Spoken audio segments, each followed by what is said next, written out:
izin Bu Darni, kayaknya sudah waktunya nih Bang Zuma. Udah boleh lah aku. Lama Ya, banget silakan. sini. Oh, masih. Silakan itu cantik saja. Silakan Bu Tarni. Tadi kan dibilang Bang Zuma, Yesus itu Yesus kami. Oke, mantap. Iya. Terima kasih. Isa Iya. Almasih, saya juga di Arnik Simatupang beriman kepada Isa Almasih adalah Yesus. Ya. Iya. Tetapi ada tetapinya. Di antara kedua ini ada orang-orang yang memutarbalikkan fakta sesuai dengan Galatia 1 ayat 7. Hanya Galatia. ada satu Injil, ya. Hanya ada satu Injil. Yang lain itu memutarbalikkan. Oke, sekarang saya mau tanya. Di dalam kekristenan, Isa Almasih mempunyai 12 rasul. Yesus mempunyai 12 rasul. Judas mengkhianat, diganti oleh siapa? Matias, jadi 13, ya kan? Nah, mereka semua murid-muridnya ini matinya menyeramkan. Ada yang dipenggal kepalanya, disalib terbalik, dilempar sampai mati. Pokoknya nggak ada yang enak-enak yang dirasakan oleh yang ke-12 ini, ya. Nah, saya mau tanya, kalau teman-teman Muslim, Bang Juma percaya Isa itu adalah Yesus, terima kasih. Sekarang saya mau minta dalil, di mana dalil murid-murid Yesus ada tercatat di dalam Al-Quran. Kalau memang Yesus itu adalah Isa. Silakan. Semalam nggak ada yang jawab. Baik. Satu, Al-Quran itu bukan buku biografi. Dua, Al-Quran bukan buku sejarah. Ketiga, Al-Quran datang untuk mematahkan argumentasi orang-orang terdahulu terhadap Nabi Isa alaihissalam. Al-Quran datang bukan menceritakan orang per orang, karena Al-Quran bukan dihasilkan dari hasil penyelidikan. Apa kata Quran? Surah Ali Imran ayat 52. A'udzubillahi minasyaitonirrajim. Falamma ahassa Isa minhumul kufra qala man ansari ilallah qala al-hawariyun nahnu ansarullah amanna billah washhad bi anna muslimun. Maka ketika Nabi Isa merasakan keingkaran Bani Israel terhadap dirinya, Isa alaihi salam kemudian berkata kepada sekelompok dari mereka, Man ansari ilallah, siapakah di antara kalian yang akan menjadi penolongku untuk menegakkan agama Allah? Maka para murid Hawariyun, sahabat-sahabat setia beliau menjawab, Qala Hawariyun nahnu ansarullah. Kamilah para Hawariyun, murid-muridmu yang akan menolong agama Allah. Kami beriman kepada Allah. Amanna billah. Kami beriman kepada Allah. Saksikan wahai Nabi Isa, washhad bi anna muslimun. Kami adalah orang-orang yang berserah diri. Jadi Nabi Isa mengatakan, Yesus mengatakan dalam kitab saudara, aku mengenal pengikutku, pengikutku mengenal aku, mereka mendengarkan suaraku dan mengikuti aku, wa ashhadu bi anna muslimun. Kami ini wahai Nabi Isa mengikuti apa yang engkau perintahkan. Yohanes 10 nomor 27, Yohanes 14 nomor 12, barang siapa yang mengasihi aku, dia juga akan melakukan pekerjaan-pekerjaan yang aku lakukan. Ma ansari ilallah, man ansari ilallah, qala al-hawariyun nahnu ansarullah, amanna billah. Saudari yang saya kasihi, andai saja keinginan Anda itu tertulis rapi di dalam Al-Quranul Karim, bahwa nama muridnya adalah bla bla bla bla, maka tentulah Al-Quran juga akan menguraikan kisi-kisi pengajaran murid-murid tersebut dan akan semakin membuat Kristen itu kelonjotan. Kenapa? Karena tak ada satupun dari ke-12 murid yang mengajarkan tentang agama Kristen. Jangan Al-Quran, terlalu berat. Bible aja.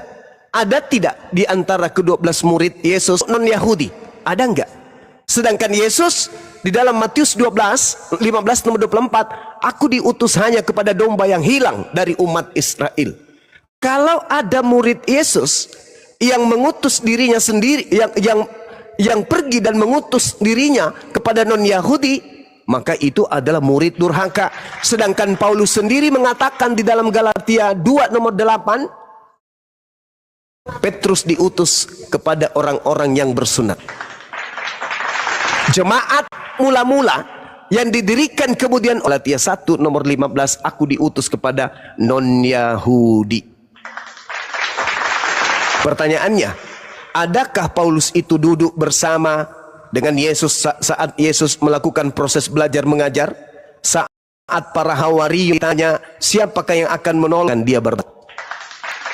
Artinya, ketika Yesus memberikan sayembara, ketika Nabi Isa alaihissalam memberikan sayembara, siapa yang menjadi pengikutku? Paulus tak ada di situ. Dia muncul belakangan, ngaku-ngaku. Nah, Yesus meminta kepada pengikutnya agar waspada kepada oknum yang mengaku bertemu dengan Yesus, tapi KW. Dia akan menyesatkan banyak orang. Itu kata Yesus kepada Bani Israel. Jadi terkait pertanyaan Bu Darni, Al-Quran bukan buku biografi. Jangankan murid-murid Yesus, nama kedua orang tua Nabi Muhammad sallallahu alaihi wasallam, bahkan anaknya, itu tidak tertulis di dalam Al-Quranul Karim. Demikian. Tetapi Bang Juma, di dalam Quran surat Maryam ayat 30, dan Isa berkata, sesungguhnya aku hamba Allah, dia memberiku kitab Injil, dan dia menjadikan aku seorang nabi. Ali Imran ayat 48. Dan Allah akan mengajarkan kepadanya Alkitab, hikmat, Taurat, dan Injil. Haleluya. Iya, baik. Ternyata, tunggu Bang, belum Bang. Iya, silakan. Sabar. Nah, Silakan. tadi di Ali Imran 3 ayat 52, Isa berkata, siapakah yang akan menolongku untuk menegakkan agama Allah? Lalu para Hariyun menjawab, para Hariyun sahabat sejati menjawab, kamilah. Berarti mereka menjawab, kamilah. Hawariyun itu kan Rasul-Rasul Isa Al-Masih, Rasul Yesus, berarti 12. Ya, mana ajarannya, murid-muridnya? Yohanes mengatakan di dalam buku Yohanes, Injil. Makanya dikatakan Allah berimanlah kepada Injil. Itulah Injil Yohanes. Di dalam Yohanes mengatakan pada mulanya Yesus ini menjadi manusia. Firman ini, firman Elohimin menjadi manusia turun ke bumi. Itulah Yohanes 1 ayat, ada ajaran seperti Yohanes, Petrus. Petrus juga itu kan murid Yesus. Dia adalah pertama yang mengajarkan kepada orang-orang Yahudi bahwasanya disunat. Kenapa Paulus diajarkan tidak bersunat? Karena dia diutus kepada yang tidak bersunat. Jadi deal semua pelajaran itu. Nah, kenapa di dalam Al-Quran tidak dicatat nama-nama murid-murid Isa ini? Ini kan bisa mencurigakan, Bang Zuma.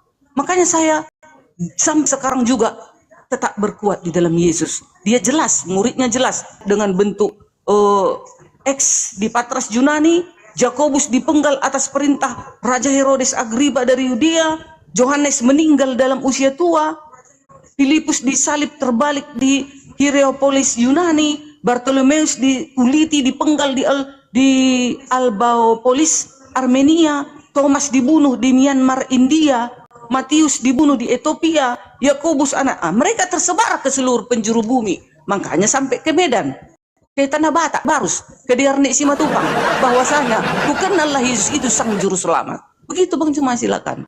Oke, baik. Mantap. Jadi ketika membawa dalil Quran surah Ali Imran ayat 52, falamma ahassa Isa minhumul kufra qala man ansari ilallah. Sebenarnya poinnya di situ. Siapa yang akan menjadi penolong untuk menegakkan dinul Islam, dinul Allah, agama Allah, ajaran Allah. Siapa mereka? Markus, Lukas, Matius yang ibu sebut itu tidak menegakkan agama Allah. Mereka ini adalah orang-orang yang justru mengajarkan kemudian sesuatu yang bukan firman Allah. Sedangkan di dalam Kejadian 49, Kejadian 17 nomor 14, barang siapa yang mengajarkan untuk tidak bersunat, maka dia harus dilenyapkan dari sebangsanya. Jangan bangga dulu. Jangan sampai mereka hanya menggenapi firman Tuhan yang ada di dalam kitab Taurat. Barang siapa yang membatalkan dan mengajarkan kepada orang lain untuk tidak bersunat, Kejadian 17 nomor 14, dia harus dilenyapkan dari sebangsanya. Satu.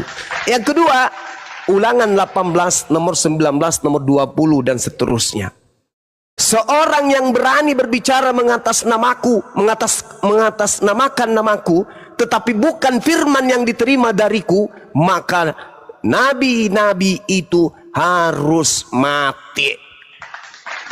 Jangan sampai yang ibu banggakan itu adalah orang-orang yang kemudian dibunuh Tuhan karena mengatasnamakan Tuhan, mengatasnamakan firman Tuhan, tapi ternyata Tuhan tidak pernah mengenal dia sebagai nabi atau rasul.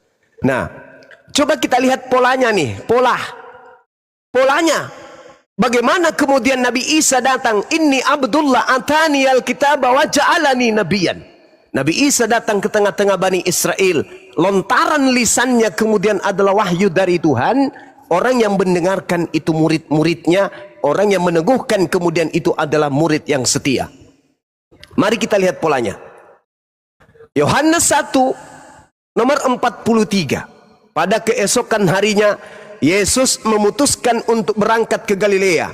Yesus bertemu dengan seorang murid bernama Filipus. Lalu Yesus berkata kepada muridnya yang bernama Filipus, "Filipus, kadia, ikutlah denganku." Siapa yang dipanggil? Filipus.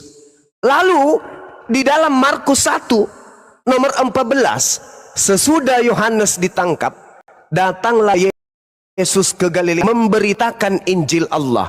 Bersama siapa? Bersama muridnya bernama Filipus.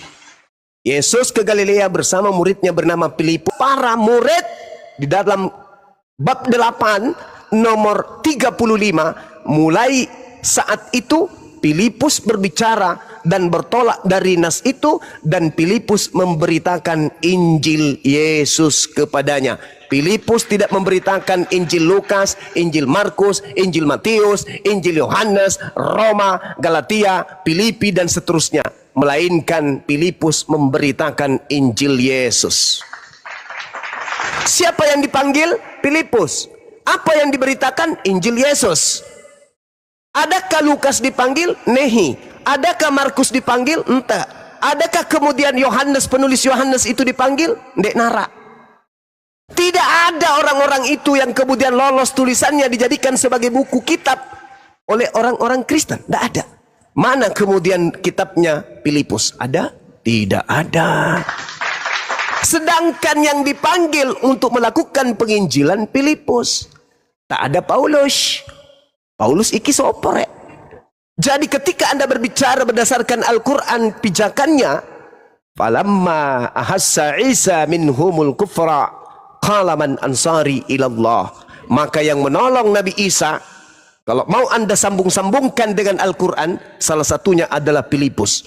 Untung Al-Quran tidak menjelaskan itu, tapi yang pasti Al-Quran mengatakan, wa iskalallahu ya Isa bin Maryam a'anta qulta linnas tahituni wa ummi, wahai Nabi Isa, adakah engkau mengajarkan orang-orang cupu ini menuhankan dirimu selain daripada aku? Qala subhanaka ma yakunu li an aqula ma laysa li bihaqqa. Maha suci engkau ya Allah, aku tidak punya hak untuk mengatakan sesuatu yang bukan hakku untuk aku katakan dan aku sampaikan. Yohanes 12 nomor 49. Aku tidak berkata-kata dari diriku sendiri. Apa yang aku katakan adalah apa yang diperintahkan oleh Tuhanku untuk aku katakan dan aku sampaikan. Ma qultu lahum illa ma amartani bi ani abudullah rabbi wa rabbakum. Aku hanya mengatakan kepada pengikutku, sembahlah Allah Tuhanku dan Tuhanmu. Filipus mengajarkan Injil kerajaan Allah, Filipus mengajarkan Injil Yesus, di mana Yesus mengajarkan kemudian, Maria jangan kau sentuh aku, tetapi pergilah kepada saudaraku, katakan kepada mereka, aku akan pergi kepada Tuhanku dan Tuhanmu. Ma qultu lahum illa ma amartani bi ani abudullah rabbi wa rabbakum, Tuhanku dan Tuhanmu. Jadi kalau ibu berbicara, mana penolong-penolong agama yang ajaran Yesus? Jelas bu. Yohanes 14 nomor 12. Barang siapa yang mengasihi aku, dia juga akan melakukan pekerjaan yang aku lakukan. Tengok aja ibu. Tanya kepada pastor-pastor yang ada di agama Anda, pendeta-pendeta. Apakah mereka mengikuti pola kehidupan Yesus? Pasti tidak. Berarti mereka bukan pengikut Yesus. Inilah yang dikatakan kemudian, Inni Rasulullahi ilaikum. Yesus berpesan kepada ke-12 muridnya, Matius 10 nomor 5 nomor 6, agar muridnya jangan ke bangsa lain, melainkan kepada domba-domba yang hilang dari umat Israel saja. Kalau ada murid yang keluar dari situ, maka murid itu telah disesatkan. Karena dia, Yesus, menekankan agar muridnya jangan ke bangsa lain.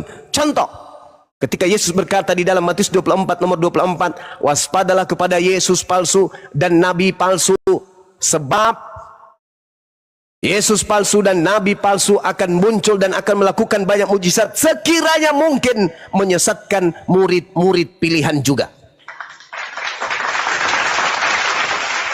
Makanya kalau ibu mengambil murid Yesus pergi untuk non-Yahudi, ya itu karena disesatkan oleh Yesus palsu. Kata siapa? Kata Yesus. Dalilnya mana? Matius 24 nomor 24. Jika ada orang berkata ada Yesus di sini, ada Yesus, jangan kau percaya. Sebab Yesus palsu dan nabi-nabi palsu atau rasul-rasul palsu akan muncul dan banyak melakukan mukjizat, sekiranya mungkin menyesatkan orang-orang pilihan. Siapa orang pilihan? Baca Yohanes 6 nomor 70. Bukankah engkau yang 12 ini adalah aku yang memilihnya, dan satu di antaramu adalah setan. Seperti itu Bu Darni, silakan. Oke, baiklah. Kalau di dalam kekristenan Bang Zuma, masih mending. Masih ada tulisan murid-muridnya. Contoh Yohanes mengatakan, Yesus ini adalah firman Tuhan yang menjadi manusia. Dan Yesus ini dikatakan Yohanes akan menghapus dosa dunia. Ada, makanya kami menuhankan dia. Dan dikatakan di dalam Matius, siapa Yesus ini? Yesus ini akan datang untuk menghakimi dunia.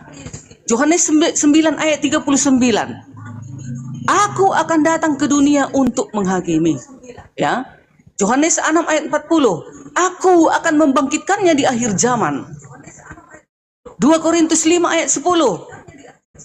Semua umat manusia akan dihadapkan ke tahta pengadilan Yesus. Matius 24 ayat 28 sampai 32.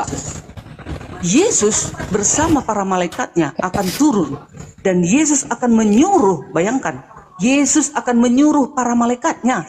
Para malaikatnya ini bukan 200 berlaksa-laksa, mengumpulkan segala bangsa dari 4 penjuru bumi. Itu ayatnya, Matius 24. Itu dia, ada dalilnya. Itulah Hawariun Isa Al-Masih, menyatakan bahwasanya Yesus itu adalah menghapus dosa dunia. Yesus itu akan menghakimi dunia. Yesus itu akan datang.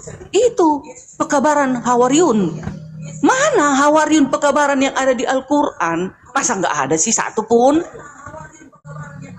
Dan dikatakan juga di dalam Ali Imran, Quran surat Ali Imran 50, dan sebagai seorang yang membenarkan Taurat yang datang sebelumku, dan agar aku menghalalkan bagi kamu sebagian dari yang telah diharamkan untukmu, dan aku akan datang kepadamu membawa suatu tanda mujizat dari Tuhanmu. Jelas dikatakan, tetap Alkitab itu, Taurat itu membenarkan, dibenarkan selalu Taurat itu. Kenapa di dalam Al-Quran isi Taurat pun nggak ada? Taurat itu apa? Kitab Musa. Kejadian, Keluaran, Imamat, Bilangan, Ulangan itu adalah penulisan Musa. Itu adalah kitabnya. Maka disuruh Allah kita imani. Maka kita tahu tentang penciptaan. Dan jelaslah itu. Kenapa lagi aku meragukannya? Sudah jelas, murid-muridnya sudah jelas menyarankan agar kita percaya bahwasanya Yesus itu adalah sang juru selamat itu, dan yang akan datang menentukan di dalam Al-Quran satu biji aja pun. Contoh, itu loh, jangan kita bilang Al-Quran itu bukan geografi, Al-Quran itu bukan sejarah. Kalau enggak seperti itu, dari mana kita tahu tentang penciptaan ini? Ya kan tahu kita dari para nabi. Makanya kenapa di dalam Alkitab dicatatkan semua tulisan-tulisan para nabi? Enggak boleh itu dihilangkan. Satu titik pun tidak bisa dihilangkan itu tulisan-tulisan para nabi. Aku herannya Bang, cuma di Al-Quran enggak ada dituliskan Yesaya, Yehezkiel, Hosea, nabi, segala nabi. Hah? Bukalah di situ. Kau mengganggu aja pun kau. Buka di kamar itu ada uang. Itu ada kuncinya situ. Oh di sana tempat duit ambil. Oh mengganggu. Ah itu dia. Maaf ya, ada tadi gangguan sebentar. Begitu dia. Jadi kenapa? Herannya aku di dalam Al-Quran, masa kita para nabi nggak ada satupun tercatat. Contoh Yesaya itu seperti kitab-kitab Yehezkiel, Yeremia, Hosea. Banyak nabi-nabi yang tercatat di dalam Alkitab. Kenapa nggak dibuang di dalam Alkitab? Mencontek kepada kitab Yahudi. Bukan mencontek, itu kebenaran. Harus ditulis, diteruskan. Nggak boleh itu dihilangkan. Berarti kita nggak berdusta dong. Karena ada di TKP. Semua kita tuliskan. Kalau berdusta, dihilangkan. Begitu Bang Juma. Silakan. Oke, baik. Jadi berbicara mengenai kedatangan Nabi Isa alaihi salam, datangnya beliau pertanda datangnya hari kiamat. Wa innahu la'immul lisa'ah fala tamtarunna biha wattabi'un hadza siratul mustaqim. Jadi kedatangan Nabi Isa atau kedatangan Yesus di dalam Bible itu diiringi tanda-tanda kiamat dunia ini. Di dalam Matius 24 nomor 27 dan nomor 30 ketika ditanya oleh muridnya, apa tanda kedatanganmu? Sehingga yang datang kepada para penulis-penulis Bible-nya orang Kristen itu bukan Yesus. Termasuk yang datang kepada Paulus itu bukan Yesus, tapi mengaku Yesus. Karena tidak diiringi oleh tanda-tanda. Nah sekarang ketika kemudian Yesus sebagai hakim, dia datang menghakimi dunia. Kenapa Yesus datang menghakimi dunia? Karena penyesat itu sudah beredar ke seluruh penjuru dunia. Siapakah penyesat itu? Bukankah dia yang pergi ke seluruh dunia, yang tidak mengaku Yesus Kristus datang sebagai manusia? Makanya Yesus datang menghakimi seluruh dunia. Kenapa? Karena pengikut Yesus yang diduga palsu itu sudah menyebar kemana-mana, termasuk ke tempat Bu Darni yang tadi dikatakan sampai ke Batam, ke Medan sana. Penyesat itu sudah ke penjuru dunia. Maka Yesus harus memutuskan perkara terhadap orang-orang yang mendudukkan dirinya pada bukan tempat yang seharusnya. Makanya Yesus mengatakan di dalam Yohanes 14 nomor 30 bahwasanya dunia ini akan segera dihakimi disebabkan karena penguasa dunia itu telah datang. Siapa penguasa dunia itu menurut Yesus? Penguasa dunia itu adalah iblis. Nah, iblis ini menyebar ajarannya ke seluruh penjuru. Maka kemudian Yesusnya mengajar dia sebagai hakim datang ke atas muka bumi ini menghakimi ajaran Yesus palsu yang sudah mendunia. Tidak banyak lagi aku berkata-kata dengan kamu, sebab penguasa dunia datang dan ia tidak berkuasa sedikit pun atas diriku. Siapa penguasa dunia ini yang datang ini? Dialah iblis. Penguasa dunia ini adalah iblis. Dan iblis menginginkan seluruh dunia menjadi pengikutnya. Maka ketika Yesus datang, dunia sedang dalam tidak baik-baik saja. Coba kita lihat di dalam Yohanes 12 nomor 31. Apa kata Yesus di sana? Ini berdasarkan Al-Quran atas dunia. Jadi dunia ini dihakimi. Apa itu? Adanya pengajaran penyembahan kepada selain daripada Tuhan. Dunia disebarkan isu itu. Siapa yang ikut kepada isu tersebut, maka dia akan disesatkan. Sekarang juga penguasa dunia akan dilemparkan keluar. Jadi pada masa Yesus, penguasa dunia dilemparkan keluar. Keluar dari mana? Satu-satunya tempat adalah goa dan juga kubur. Itu. Penguasa dunia dilemparkan dari kubur. Sehingga kemudian ketika Bu Darni mengatakan dia datang untuk menghakimi dunia, betul. Karena ajaran si iblis sudah mendunia. Siapa itu? Orang-orang yang mengajarkan menyembah kepada Yesus Kristus. Itulah yang dimaksud oleh Yesus. Makanya di ujungnya nanti setiap orang yang memanggil Yesus Tuhan, bernubuat, bermujizat, mengusir setan tapi tidak melakukan kehendak Tuhannya Yesus, maka semuanya akan dilemparkan ke dalam api neraka. Polanya sederhana. Sedikit lagi. Di dalam Yohanes 12 nomor 48. Barang siapa yang menolak aku dan tidak menerima firmanku, dia sudah ada hakimnya, yaitu firman yang kukatakan kepada mereka, Firman itulah kelak yang akan menjadi hakimnya di akhir zaman. Jadi seluruh dunia, karena sudah merembak ke seluruh dunia penganut ajaran Kristen ini, maka Yesus menghakimi dunia. Artinya menghakimi orang-orang yang menyebar ke seluruh penjuru dunia, yang mendudukkan dirinya setara dengan Tuhan. Makanya Yohanes 12 nomor 48, pola penghakiman Yesus itu berdasar kepada perkataan-perkataan Yesus yang disampaikan oleh Yesus ke tengah-tengah Bani Israel. Maka ketika dia datang, di dalam Matius 24 nomor 30, seluruh manusia akan meratap, seluruh manusia akan melihat dia berdiri di awan-awan bersama dengan para malaikat. Jadi kalau itu tidak terjadi atau belum terjadi, maka itu bukan Yesus. Orang-orang yang menyembah yang bukan Yesus inilah yang disebut sebagai dia datang untuk menghakimi dunia. Karena pengikut Yesus palsu itu sudah mendunia.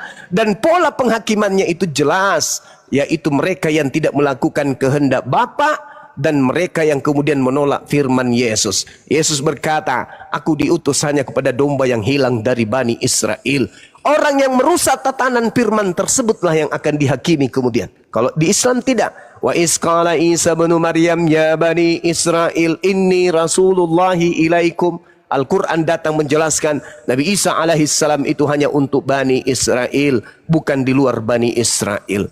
Saya kira begitu. Jadi Yesus datang menghakimi dunia dikarenakan ajaran Yesus palsu sudah mendunia. Demikian. Baiklah, kedatangan Yesus, tanda-tanda itu tadi ya, seluruh manusia akan melihat dia. Yes. Kalau tanda-tanda itu tidak ada, atau kedatangan Yesus itu petir menyambar dari timur ke barat katanya, ya kan? Kalau itu tidak ada, berarti itu palsu. Nah, kenapa sewaktu Paulus melihat Yesus itu dengan cahaya itu Bang Juma? Nah, di sini Bang Juma keliru, error. Kenapa itu kedatangan kedatangan Yesus itu kepada Paulus itu bukan kedatangan secara global. Kan sudah aku bilang berkali-kali, itu hanya Yesus memilih Paulus untuk menyampaikan pekabaran penginjilan untuk ke seluruh bangsa. Kan itu di dalam Korintus 1 Korintus 9 ayat 15 itu. Yesus sendiri memilih itu, bukan secara dunia. Kedatangan Yesus kepada Paulus belum secara dunia, itu masih secara pribadi, bahwasanya Yesus memilih Paulus agar penyambung firman itu untuk menginjil ke segala bangsa. Itu dia. Jadi jangan Bang Juma bilang kemarin kan akan mendapat hadiah. Siapa yang ditemukan Paulus sewaktu di Damsyik, ya kan? Aku akan beri 20 juta. Mana 20 juta Bang Juma? Itu kedatangannya, itu kedatangan Yesus, tapi bukan secara global. Itu secara pribadi kepada Paulus. Nah, di sini selalu Bang Juma salah mengartikan ayat itu. Kedatangan bukan seperti itu. Semua mata harus melihat, menyaksikan semua. Ini kan hanya Paulus secara pribadi. Itu belum global, kan berkali-kali ku katakan. Tapi Bang Juma selalu mengatakan itu, bahwasanya itu Paulus itu adalah penyesat. Kalau Paulus penyesat, gak mungkin dia mengatakan di dalam 1 Korintus 13 ayat 13. Demikianlah tinggal ketiga hal ini, yaitu iman, pengharapan, dan kasih. Tetapi yang paling besar diantara ialah kasih. 1 Korintus 9 ayat 27. Namun aku melatih tubuhku menguasainya, supaya sesudah memberitakan Injil kepada orang lain, jangan aku sendiri ditolak. Itu kekudusan Paulus. Dia aja melangkah berhati-hati Bang Juma. Jangan sampai dia ternoda, dia penginjilan. Kan banyak sekarang kita lihat apologet, ya kan? Menginjil, tapi di luar dia dibuka bajunya, nampak nenennya. Nah, itu. Jadi kotor penginjilan itu. Paulus melakukan ini Bang Juma. Jadi jangan Bang Juma bilang dan teman-teman Islam mengatakan Paulus itu ajaran dari iblis. Kalau dari ajaran iblis, pasti dari buahnya itu ketahuan dia bagaimana. Pasti sifat-sifatnya pun menjijikkan, kan seperti itu. Tapi Paulus tengok ini dia ya. 1 Korintus 13 ayat 4 sampai 8. Kasih itu sabar. Kasih itu baik hati, ia tidak cemburu, ia tidak memegahkan diri dan tidak sombong. Ayat 5, ia tidak melakukan yang tidak sopan dan tidak mencari keuntungan diri sendiri. Ia tidak pemarah dan tidak menyimpan kesalahan orang lain. Itu ajaran Paulus. Dia menyuruh kita agar menyucikan diri kita ini supaya penginjilan kita tidak ternoda. Itu Bang Juma. Jadi kami sebagai umat Kristen bangga Rasul Paulus dikirimkan kepada kami. Yang mengirim siapa? Yesus. Kalau sudah Yesus mengirimkan, benarlah dia Tuhan, penguasa yang mampu mengirim, mengutus rasul-rasul kepada manusia. Itu silakan Bang Juma. Oke, baik, makasih Bu Darni. Kembali saya katakan bahwa pola yang saya sampaikan ini tidak lepas dari Al-Quranul Karim. Wa innahu la ilmul lis-sa'ah fala tamtarunna biha wattabi'un. Dan sungguh kedatangan Nabi Isa itu benar-benar pertanda akan datangnya hari kiamat. Yesus dan muridnya di Bukit Zaitun mengadakan pembicaraan rahasia. Yesus ditanya oleh murid, "Guru, apa tanda-tanda kedatanganmu?" Yesus berkata dua, tangan si asli diikuti tanda kiamat. Bintang-bintang berjatuhan, matahari menjadi gelap, bulan tidak bercahaya, kuasa-kuasa langit berjatuhan, bintang-bintang berjatuhan. Itu tanda-tanda kalau yang datang Yesus asli. Tanda si palsu, kata Yesus, mengaku saja, akulah Yesus, akulah Kristus. Tapi tidak ada tanda-tanda itu. Maka Yesus mengatakan waspada. Tanda-tanda kedatanganku bla bla bla bla bla bla bla bla bla bla bla bla bla. Selain daripada itu palsu dan dia akan menyesatkan banyak orang. Kalau Ibu Darni mengatakan itu bukan kedatangan, lalu apa? Yang datang kepada Yesus Paulus itu siapa? Kalau itu bukan Yesus, lalu siapa yang datang kepada Paulus? Dia datang dalam rupa cahaya, dalam rupa suara. Itu siapa? Yesus katanya. Loh, Yesus tidak mengatakan tanda-tanda seperti itu. Kalau berupa cahaya, justru Yesus mengatakan dalam Lukas 10:18, aku melihat iblis jatuh dari langit berupa cahaya. Hati-hati. Dia akan menyesatkan banyak orang. Berarti Yesus palsu ini memiliki pengikut banyak. Hari ini kandidatnya cuma Kristen, tak ada yang lain. Kalau Kristen ini adalah betul pengikut Yesus yang asli, maka abad pertama kemarin dunia sudah kiamat. Karena ketika yang asli datang kepada Paulus, entel-heng-elheng ente. Semuanya orang sudah tak ada di dunia. Kenapa? Bintang-bintang berjatuhan. Bintang jatuh dari langit, hancurlah kita. Faktanya masih hidup 2000 tahun alam semesta ini. Berarti itu bukan Yesus. Kalau Anda mengatakan kemudian kasihilah, pemurahlah, pemaaflah, loh, macam meragukan aja keahlian iblis. Bagaimana Adam bisa jatuh?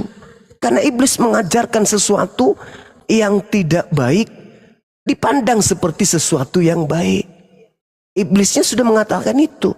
Aku akan mendatangi mereka dari depan, dari belakang, dari kanan, dari kiri. Dan aku akan menjadikan keburukan yang ada pada mereka itu dianggap sebagai sebuah kebaikan. Nah, sehingga ketika Bu Darni mengatakan dia, bagaimana mungkin dia iblis? Dia mengajarkan kebenaran, bla bla bla. Kalau dia mengajarkan sesuatu yang sudah bertolak belakang dengan konsep kehidupan kita, ya sudah nyata itu bukan iblis lagi.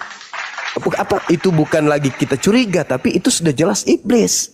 Tetapi karena dia pandai memutar balik fakta, maka kemudian dia menjadikan kejahatan itu terasa indah.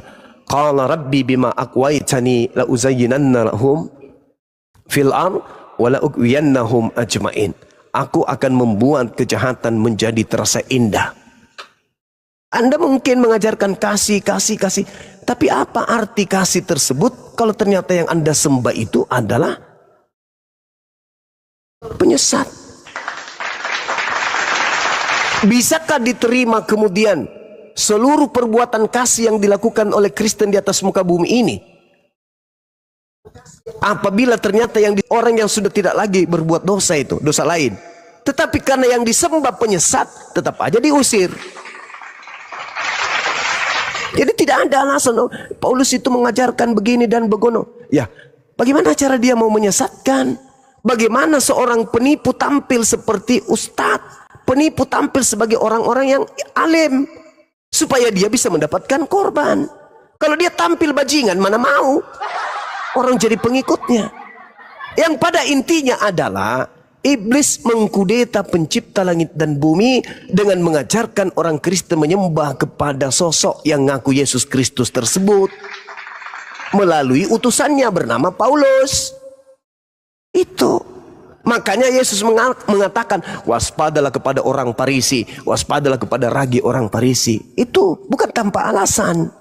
Karena mereka lah orang-orang Farisi ini kelak yang akan menggantikan kedudukan pencipta langit dan bumi di hadapan pengikutnya dengan melantik sosok penyesat sebagai pencipta, sebagai Tuhan. Dengan berbagai macam alibi, dengan berbagai macam dogma dan doktrin. Tuhan menambahkan kodrat, Tuhan menginkarnasi, berteofani, segala macam. Itu adalah cara-cara dari penyesat ini. Tidak percuma Yesus berkata waspada, waspada, waspada, waspada. Dan intinya pengikutnya banyak dan penyesatnya mengaku Kristus. Waspadalah kepada penyesat yang datang kepadamu dengan memakai namaku dan berkata akulah Kristus. Berarti penyesat itu bergelar Kristus. Pengikutnya banyak, pengikut Kristus ya Kristen. Apalagi Kristen pengikut Kristus. Coba Anda lihat di dalam Galatia 3 nomor 13. Siapa yang menjadi korban terkutuk di atas tiang salib? Yesus, bukan. Lalu siapa? Kristus. Kristus telah menebus kita. Nah, coba. Kristus telah menebus kita. Dia tidak mengatakan Yesus telah menebus kita. Enggak. Dia mengatakan Kristus telah menebus kita dari kutuk hukum Taurat dengan jalan menjadi kutuk, sebab ada tertulis terkutuklah orang yang mati di atas, yang digantung di atas tiang salib. Siapa itu? Ya Kristus. Kristus yang mana? Tunggu dulu, karena ada juga Kristus palsu. Dia akan menyesatkan banyak orang. Kalau dia berhasil menyesatkan banyak orang, maka Kristus ini pasti lihai, pasti ahli di dalam menyesatkan. Maka banyak orang yang akan tersesat. Jadi coba aja diukur. Apakah tanda-tanda yang Yesus katakan itu sudah ada pada Paulus? Matahari menjadi gelap, bumi tidak bercahaya, bintang-bintang berjatuhan, kuasa langit akan bergoyang atau berguncang, kemudian akan nampak dari langit anak manusia, seluruh manusia akan meratap akan kejadian itu dan seluruh manusia akan melihatnya. Jadi lebih benar Al-Quran lagi, kemudian jemur pakaian nggak ada lagi manusia bikin adik-adik, nggak ada. Begitu langit menjadi gelap, matahari tidak bercahaya, matahari menjadi gelap, bulan menjadi gelap, kemudian bintang-bintang berjatuhan. Pada saat itulah Nabiullah Isa alaihi salam akan turun dari langit. Dong. Semua aktivitas manusia berhenti, semua manusia akan meratap dan kemudian melihat Yesus di tengah-tengah langit. Itulah tanda kedatangan Yesus kami. Sedangkan Yesus Bu Darni, Yesusnya orang Kristen, datang kepada Paulus, siapakah engkau Tuhan? Akulah Yesus yang kau. Itu bukan Yesus kami itu. Itu bukan Yesus kami. Itu Yesusnya Roma dan Yunani yang dijual Paulus in the gang kepada non-Yahudi. Silakan Bu Darni. Baiklah, kalaupun Bang Juma menolak kedatangan Yesus itu kepada Paulus, ya nggak apa-apa. Nah, tetapi di dalam Alkitab kami jelas ada dalil. Gak ada hoax ya. Pakai dalil ini. Nih, Kisah Para Rasul. Tadi, kedatangan Yesus kepada Paulus. Itu belum kiamat, Bang Juma. Kedatangan Yesus kepada Paulus secara pribadi. Yesus memilih. Apa nggak bisa rupanya Tuhan itu memilih umatnya untuk sebagai alat penginjilannya? Masa nggak bisa sih? Nah, ini ada pula dalilnya. Dan pula ada saksi-saksi mata yang melihat. Nah, Kisah Para Rasul 9 ayat 1 sama murid-murid Yesus. Tetapi dia didatangkan oleh Yesus. Kan Yesus mau memilih dia sebagai alat penginjilan. Terdapatlah di dalam ayat 15. Kisah para Rasul 9 ayat 15. Tetapi firman Tuhan kepadanya, kepada si Ananias. Ananias itu loh, kalau di sekarang ini dikatakan pendeta lah. Ya, Ananias pada saat itu adalah pengikut Tuhan yang setia. Karena dia pengikut Tuhan yang setia, tentu hidupnya kudus. Maka Tuhan memilih dia. Pasti tangannya itu bersih, kudus. Maka dia layak untuk mendoakan orang. Kan gitu kan? Nah, lalu dipilih Yesuslah Ananias untuk menyembuhkan Paulus. Ada saksi mata. Pada saat itu, waktu Paulus melihat cahaya itu, dia buta matanya 3 hari. Tak makan, tak minum dia 3 hari, Bang Juma. Bayangkan itu. Dengar ini ya. Tetapi firman Tuhan kepadanya, ayat 15. Pergilah sebab orang ini adalah alat pilihan bagiku untuk memberitakan namaku kepada bangsa-bangsa lain, serta raja-raja dan orang-orang Israel. Makanya sampai sekarang ke segala penjuru bumi. Siapa Yesus itu? Memang udah dipilih Yesus dia. Ada ayatnya. Nah, ayat 16. Aku sendiri akan menunjukkan kepadanya betapa banyak penderitaan yang harus ia tanggung oleh karena namaku. Makanya dia dikejar-kejar tentara Romawi. Makanya dia matinya aja pun dipenggal kepalanya. Kalian juga bilang dia penyesat. Silakan aja, nggak apa-apa. Kalian bilang dia iblis. Ya nggak apa-apa. Nah, tetapi kami umat Kristen, karena ada dalil. Kalau Bang Juma kan nggak ada dalil itu.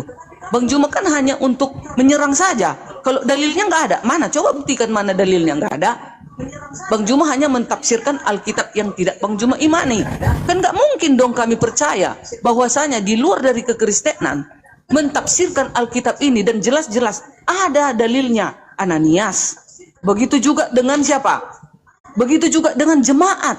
Para jemaat. Ayat 30-nya. Akan tetapi setelah hal itu diketahui oleh saudara-saudara anggota jemaat, mereka membawa dia ke Kaisarea dan dari situ membantu dia ke Tarsus. Ada di TKP, ada jalan ceritanya, peristiwanya ada. Gak bisa kita hanya congor-congor aja kan? Nah, lalu dia 31. Selama beberapa waktu, jemaat di Yudea, Galilea, dan Samaria berada dalam keadaan damai.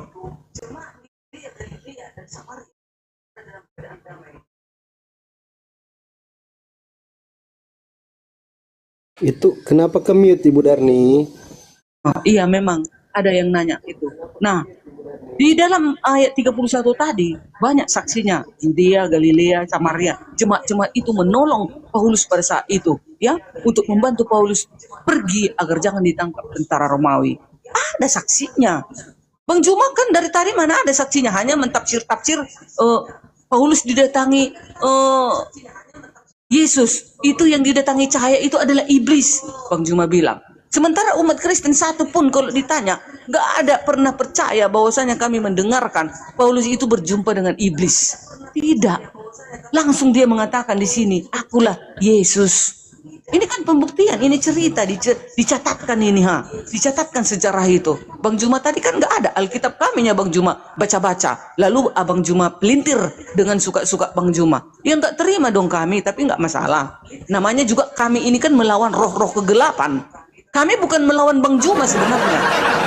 Bang Juma itu di baliknya itu ada roh kegelapan untuk memutarbalikkan Injil. Makanya ada dikatakan di dalam Galatia 1 ayat 7. Hanya satu Injil. Yang lainnya memutarbalikkan. Enggak kebenaran. Tapi inilah kekuatan kita. Kita harus saling berdiskusi.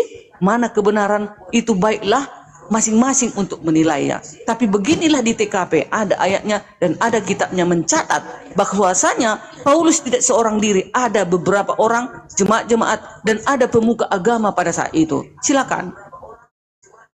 Iya, Dan ku katakan ya Bang Juma, baik. Jadi saya hanya meluruskan apa yang tertulis di Bible. Saya tidak mentafsirkan. Saya menguatkan argumentasi sebagaimana Al-Quran mengatakan orang-orang beriman itu datang membersihkan Nabi Isa dari tanggapan orang-orang kafir. Kalau hari ini Bu Darni mengatakan itu adalah kedatangan secara pribadi, mohon maaf, sekali lagi mohon maaf. Yesus berpesan di dalam Matius 24 nomor 26. Ini bukan saya mengada-ngada atau saya mentafsirkan, tidak. Apa kata Yesus kepada Bani Israel? Sekali lagi saya minta maaf.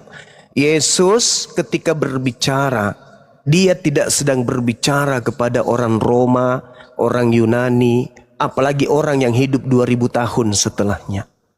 Yesus berbicara kepada Bani Israel, orang-orang soleh yang menundukkan diri mereka terhadap hukum-hukum Tuhan, yang tadi kita bahas tentang Hawariyun.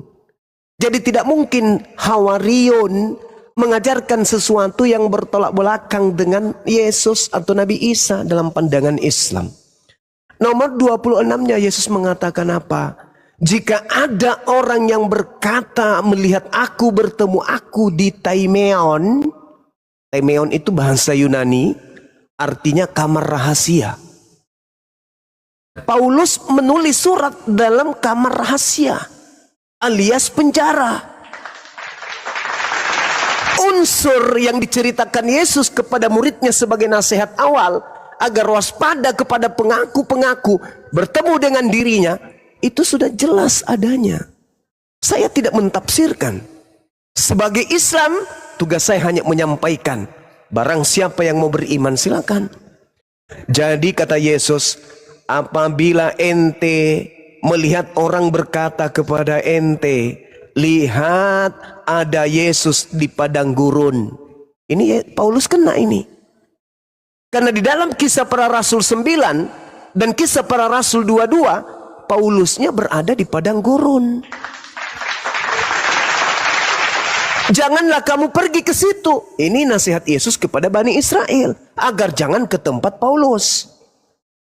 Atau lihat, Yesus ada di dalam bilik kamar rahasia, Taimeong. Jangan kamu percaya. Saya hanya membantu, mengingatkan. Kemudian Yesus berkata, jangan kamu percaya, jangan kau pergi ke sana. Jika ada orang yang mengaku bertemu dengan aku di padang gurun, atau mengaku-ngaku melihat aku di dalam bilik penjara. Saya mentafsirkan ini bilik penjara karena kata Taimeon itu dalam bahasa Yunani artinya kamar pribadi atau kamar rahasia. Siapa yang berada di dalam kamar pribadi, mengaku bertemu Yesus, lalu mengajar kepada orang lain untuk menyesatkan orang banyak, satu-satunya kandidat hanya Paulus. Menyesatkan banyak orang. Dan kalau saudari saya yang saya kasihi, Bu Darni, menolak itu, silakan. Tapi tolong bantu saya, bantu Bang Suma ini untuk melihat kebenaran Bible dalam hal ini ucapan Yesus. Saya ingin Yesus itu adalah orang benar dan bukan pendusta. Ketika Yesus berkata, dia Yesus palsu akan menyesatkan banyak orang, tolong tunjukkan kepada saya orang banyak yang disesatkan oleh Yesus palsu ini. Kalau bukan Kristen itu lalu yang mana? Mana orang banyak yang disesatkan Kristus palsu itu? Tunjukkan ke saya. Sedangkan kandidat yang ada di tahun 2025, pengikut Kristus hanya Kristen. Orang Yahudi hari ini pengikut Nabi Musa. Mereka penganut agama Yahudi. Mereka adalah aktivis tanah. Mereka bukan pengikut Kristus. Mereka malah penolak Kristus. Kandidat satu-satunya hanya Kristen, pengikut Kristus. Kalau bukan Kristen yang adalah pengikut Kristus palsu, tolong bantu saya. Tunjukkan kepada siapa telunjuk ini harus diarahkan. Mereka lah pengikut-pengikut Kristus palsu. Tunjukkan itu kepada saya. Karena Yesusnya dengan terang mengatakan, apabila ada orang berkata kepadamu, lihat Yesus ada di padang gurun, satu-satunya pendiri agama, pendiri tokoh sekte agama, yaitu Paulus yang pernah mengaku bertemu dengan Yesus di padang gurun. Paulus bertemu di padang gurun Damsyik ketika dia melakukan perjalanan ke situ. Dia bertemu dengan sosok mengaku Kristus. Satu hal sebelum kemudian saya serahkan ke Bu Darni. Tolong camkan baik-baik. Yesus tidak pernah mengajarkan dirinya bukan manusia. Ketika dia dilahirkan, ketika dia penginjilan, ketika dia terangkat ke langit, ketika duduk di samping kanan Tuhan, ketika datang kedua kalinya, dia tetap mengaku sebagai anak manusia. Baca Yohanes 1 nomor 51, Yesus melihat kemudian malaikat naik turun langit, datang kepadanya sebagai anak manusia. Yesus datang sebagai anak manusia untuk yang kedua kalinya. Baca Matius 24 nomor 30 nomor 27. Galatia 1 nomor 1. Apa yang dikatakan oleh Paulus di sana? Aku menerima Injil bukan dari manusia. Bukan manusia yang mengajarkan aku Injil, tetapi di dalam Galatia 1 nomor 11 yang mengajarkan Injil kepada kan dimanapun dia pergi, kemanapun dia pergi, entah pada saat dia mengajarkan penginjilan, entah dia setelah diangkat, entah sesudah diangkat, dan ketika datang kedua kalinya hanya sebagai manusia saja. Baca Matius 24 nomor 27 nomor 30. Datang dengan berbagai kuasa yang Tuhan berikan kepadanya dengan kondisi sebagai anak manusia. Baca pelan-pelan pertentangannya di Galatia 1 nomor 1, yaitu Yesus Kristus, tetapi pribadinya berbeda. Satu Yesus Kristus manusia, satu Yesus Kristus bukan manusia. Ingat kuncinya. 2 Yohanes 1 nomor 7. Siapakah penyesat itu? Penyesat dalam bahasa Yunani adalah planos, artinya penipu, pembohong, penyesat, iblis. Siapakah penyesat, pembohong, penipu, iblis itu? Bukankah dia yang pergi ke seluruh dunia, yang tidak mengaku Yesus Kristus datang sebagai manusia? Itulah penipu, itulah penyesat, itulah antikristus. Sekali lagi, Paulus, yang datang kepadamu siapa? Yesus Kristus. Yang mengajarkan kitab Roma, Filipi, Galatia dan seterusnya 13 buku itu siapa? Yesus Kristus. Apakah dia manusia? Bukan manusia. Siapakah penyesat itu? Bukankah dia yang pergi ke seluruh dunia yang tidak mengaku Yesus datang sebagai manusia? Siapa penyesat itu? Nah ini Bu Darni, saya tidak mentafsirkan. Sekali lagi saya hanya mengatakan Yesus mengajar kepada Bani Israel agar Bani Israel kemudian waspada kepada orang yang mengaku dia bertemu dengan Yesus tapi tidak kiamat. Maka ketika orang-orang Yahudi murid Yesus memandang keluar dari aule, dari halaman Yerusalem memandang ke Roma, mereka melihat orang-orang menyembah kepada sosok yang mengaku Yesus Kristus sambil tersenyum-senyum. Bisa jadi dalam hati mereka berkata, celaka lu ye, lu percaya kepada Yesus yang datang kepada lu ye, padahal guru kami berkata ketika dia datang maka itu tanda kiamat.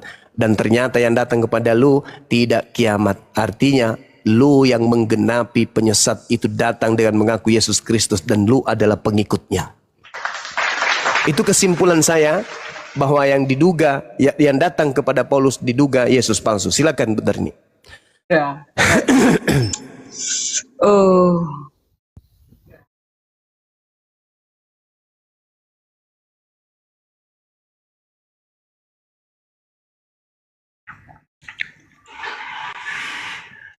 Cek.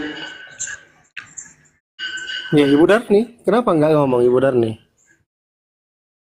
Oh signal dia kali. Cek. Oke. Hilang lagi. Cek, enggak, soundcardku mati, apanya, suaranya. Oke lah, baiklah. Yesus selalu mengaku anak manusia bukan Tuhan, kan begitu kata Bang Juma. Nah, makanya Bang Juma nggak mengerti, apakah nggak tahu ayat yang lain? Anak manusia adalah Tuhan atas hari Sabat. Anak manusia itu tetap disandangkan itu gelarnya kepada Yesus karena dia pernah datang sebagai manusia ke bumi. Itulah di dalam 2 Yohanes 1 ayat 7. Nah, makanya kalian nggak mengenal siapa Yesus itu. Kalau dia hanya sebagai anak manusia, nggak mungkin dia tadi sudah dicatat akan menghakimi dunia lah, akan membangkitkan orang mati lah. Mana mungkin itu seorang manusia dicatat akan seperti itu kelak di akhir zaman. Memang dia anak manusia tetap itu. Kedatangannya juga, kedatangan anak manusia itu, kan katanya selalu kan? Itu kalau kami orang Kristen, kalau sudah dikatakan kedatangan anak manusia itu pasti Yesus. Kenapa berdouble-double ini? Double-double. Siapakah penyesat itu? Nah, dari tadi saya selalu mengatakan, apalagi mau kami katakan orang Kristen, ya?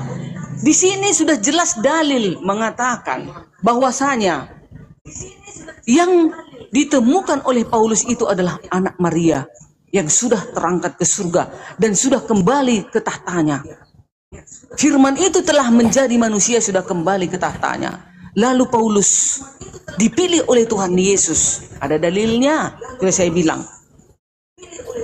Di dalam Kisah Para Rasul 9 ayat 17, ya.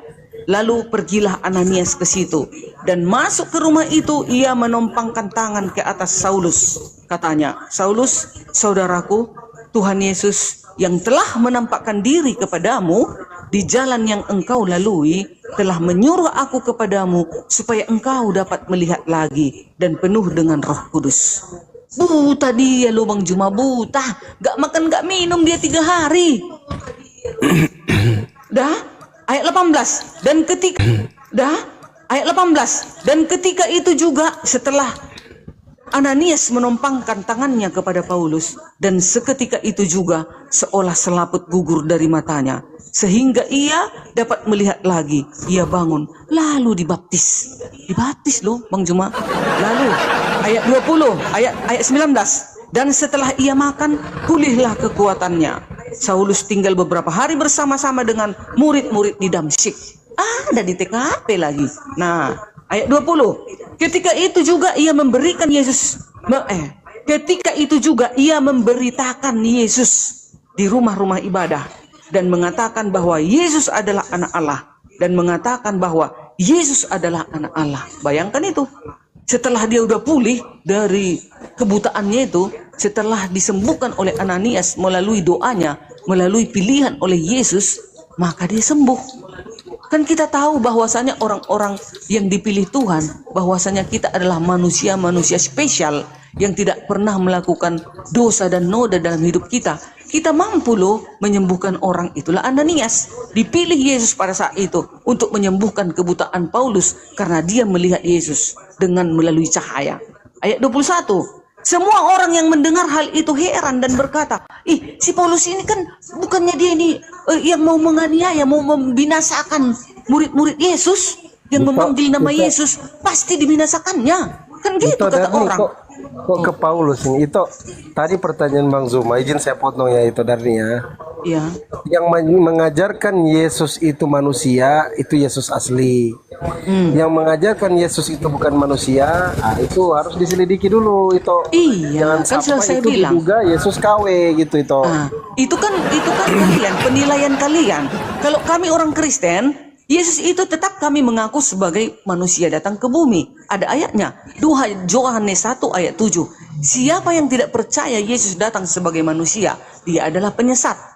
Dan juga di dalam Yohanes mengatakan, Yesus ini sebelum jadi manusia, dia adalah firman bersama-sama dengan Elohim. Yohanes 1 ayat 14. Pada mulanya adalah firman. Firman itu bersama-sama dengan Elohim. Firman itu adalah Elohim. Yohanes muridnya. Paulus juga rasulnya mengatakan bahwasanya Paulus adalah anak Allah. Paulus juga dikatakan manusia. Mana ada orang Kristen yang menolak Yesus datang sebagai manusia. Tetapi manusia yang bagaimana? Itu sebelum dia menjadi manusia, Yesus ini dia apa? Yesus ini sebelum menjadi manusia, dia adalah sang firman. Firman itu sendiri. Nah, itu dia. Kalau kalian menolak, kalian mengatakan bahwasanya yang mengatakan Yesus itu adalah Tuhan, itu adalah penyesat.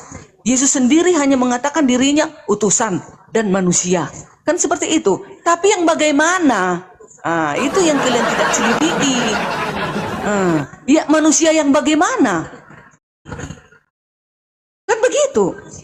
Tetapi kalian kan sekuat tenaga kalian selalu menolak kedatangan Yesus itu sebagai apa? Sebagai Tuhan dan Juru Selamat. Sementara di rukun Islam juga mengatakan, ada 6 salah satunya, berimanlah kepada malaikat-malaikat. Berimanlah kepada kitab-kitab terdahulu. Sementara malaikat mengatakan Yesus adalah Tuhan.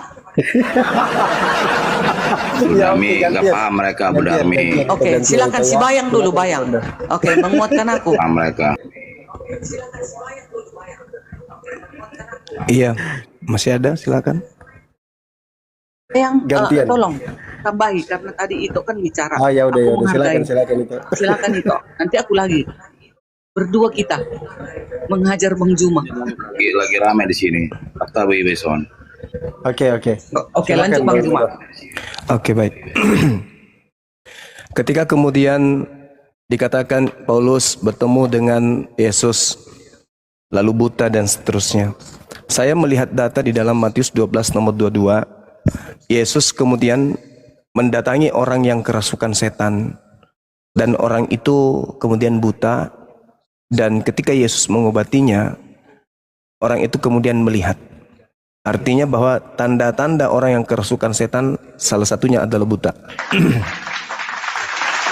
Kemudian ketika saudari saya ini mengatakan bahwa yang datang kepada Yesus, kepada Paulus itu adalah Yesus, itu kan pengakuan sepihak. Pengakuan sepihak. Pengakuan Paulus itu sendiri. Yesus tidak pernah mengatakan itu sebelum kemudian adanya Yesus yang diduga palsu kepada Paulus. Coba Anda teliti lagi deh. Ada nggak Yesus ketika penginjilan bersinggungan dengan Yesus, dengan Paulus? Itu tak ada. Bahkan Yesus berkata bahwasanya ada orang angkatan jahat yang bertaubat. Lalu setelah bertaubat, iblis masuk ke dalam dirinya sebanyak 8 iblis. Sehingga orang yang bertobat tadinya ini, itu 2 kali lebih jahat daripada sebelum dia bertobat. Jauh lebih jahat, bukan 2 kali. Jauh lebih jahat daripada setelahnya. Dan itu berlaku terhadap angkatan jahat, yaitu orang Farisi. Matius 12 nomor 38 sampai nomor 45. Nah, ketika kemudian Ibu Darni mengatakan bahwa itu adalah perjumpaan pribadi. Tadi saya sudah mengatakan apapun judulnya. Kalau ada yang mengaku bertemu dengan aku, jangan kau percaya. Tapi kalau hari ini Ibu Darni percaya, ya silakan aja. Toh Yesus hanya menasihati muridnya Bani Israel. Yesus menasihati murid Bani Israel supaya jangan percaya. Kalau hari ini Bu Darni percaya, silakan aja. Karena Bu Darni bukan Bani Israel. Toh Yesus hanya menasihati Bani Israel saja. Cuman, apakah Ibu tidak khawatir? Kalau ternyata kita umat yang muncul di tahun 2025 ini, belajar Quran, belajar Bible, membaca betapa dahsyatnya nasihat Yesus kepada Bani Israel agar tidak percaya kepada Kristus palsu, dan Anda menemukan diri Anda hari ini ternyata sebagai pengikut Kristus. Apakah Anda khawatir? Kalau Islam bukan pengikut Kristus, bebas. Tapi saudara-saudara Kristen saya ini pengikut Kristus. Kristus yang mana yang Anda ikuti? Kristus yang datang kepada Paulus. Sedangkan Yesusnya berkata, hati-hati kepada murid-muridnya, hati-hati kepada orang yang mengaku Yesus, orang yang mengaku bertemu Yesus. Nah, Paulus mengaku bertemu dengan Yesus. Untuk membuktikan bahwa yang datang kepadanya itu Yesus asli, maka harus diikuti tanda-tanda. Apa tanda-tanda? Menurut Yesus, saya ulang lagi, ini yang keempat kalinya, matahari menjadi gelap. Apakah itu terjadi pada saat Paulus bertemu dengan sosok ngaku Yesus? Tidak. Bulan tidak bercahaya.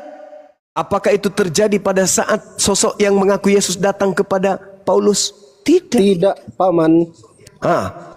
Bintang-bintang berjatuhan. Apakah itu terjadi? Tidak juga.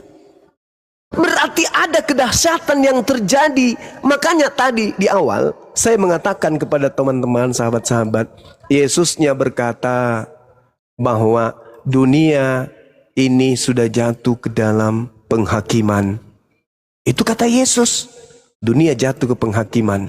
Baca di dalam kitab saudara Yohanes 14 nomor 30.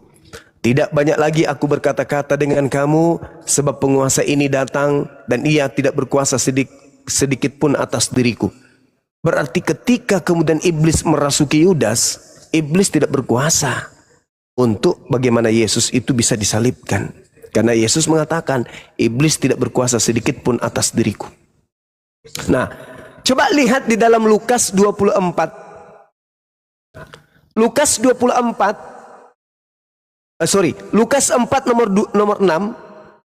Di situ Yesusnya mengatakan bahwasanya iblis datang mencobai Yesus, dan kemudian iblis mengatakan, kepadaku telah diberi kuasa langit bumi, dan aku berhak memberikan kepada siapapun yang aku kehendaki.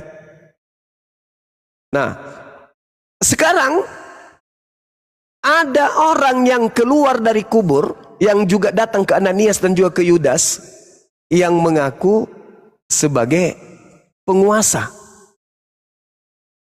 Kepadaku telah diberi kuasa. Sedangkan yang diberi kuasa ini adalah iblis.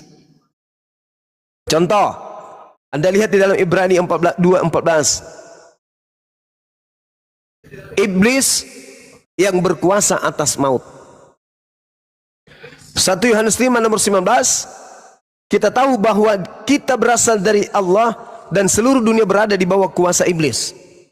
Seluruh dunia berada di bawah kuasa iblis. Yang datang kepada Kristen adalah sosok mengaku Yesus Kristus yang berkuasa atas dunia. Kepadaku telah diberi kuasa atas dunia, pergilah kepada seluruh makhluk, pergilah ke seluruh dunia, jadikanlah seluruh bangsa menjadi muridku. Siapa ini? Penguasa dunia. Siapa penguasa dunia? Iblis. Begitu juga yang datang di Pulau Patmos. Wahyu 1:18. Dan yang hidup aku telah mati, namun lihat aku hidup sampai selama-lamanya, dan aku juga memegang kunci maut dan kerajaan maut. Siapa yang memegang kerajaan maut? Iblis. Lalu siapa yang mengaku Alfa dan Omega? Aku hidup, aku telah mati, namun lihat aku hidup kembali sampai selama-lamanya, dan aku memegang segala kunci maut dan kerajaan maut. Bukankah Yesus kerajaannya dari surga? Bukan kerajaan maut?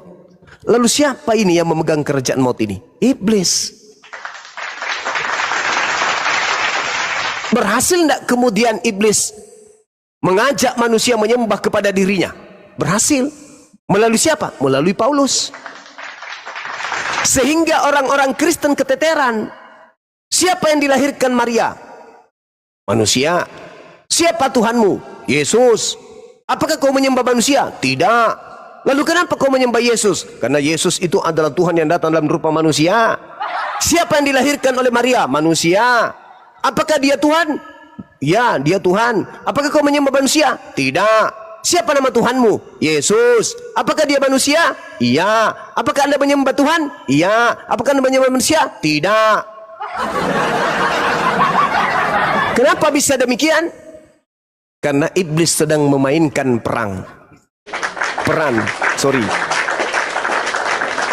Itu fakta, itu real.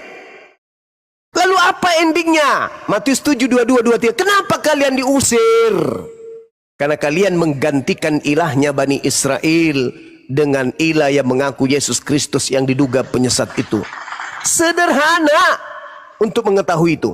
Yesus sendiri yang berkata, tidak banyak lagi aku berkata-kata dengan kamu, sebab penguasa dunia ini datang, dan dia si penguasa dunia ini tidak sedikit pun berkuasa atas diriku. Siapa penguasa dunia? Dialah yang keluar dari kubur yang kalian sembah itu. Kepada aku telah diberi kuasa di dunia, pergilah ke seluruh bangsa, jadikanlah seluruh bangsa menjadi muridku. Itu siapa? Ya. Udah, saya izin menanggapi, bisa, Bang? Iya, silakan.